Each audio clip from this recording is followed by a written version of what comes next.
सावरकर जलतरणासाठी निधी कमी पडू देणार नाही. शिवसेनेचे शहर प्रमुख विष्णू पाचफुले. सावरकर जलतरणासाठी आमदार अर्जुनराव खोतकर यांनी शासनाकडून 2.25 कोटी रुपये घेतले मंजूर करून. सावरकर जलतरण तलाव सुरू करण्यासाठी सामाजिक संघटना नागरिकांकडून वारंवार मागणी केली जात होती. याची दखल घेत आमदार अर्जुनराव खोतकर यांनी शासनाकडून सावरकर जलतरणासाठी 2.25 कोटी रुपये मंजूर करून घेतले होते.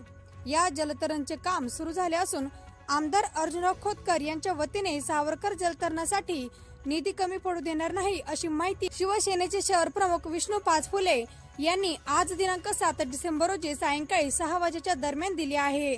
यावेळी वैजपूर शिवसेनेचे नगरसेवक ज्ञानेश्वर माऊली टेके, पांडुरंग खैरे आदींची उपस्थिती होती. सावरकर जलतरणाचं काम आता सुरू झालेले आहे, याकडे कसं पाहणार?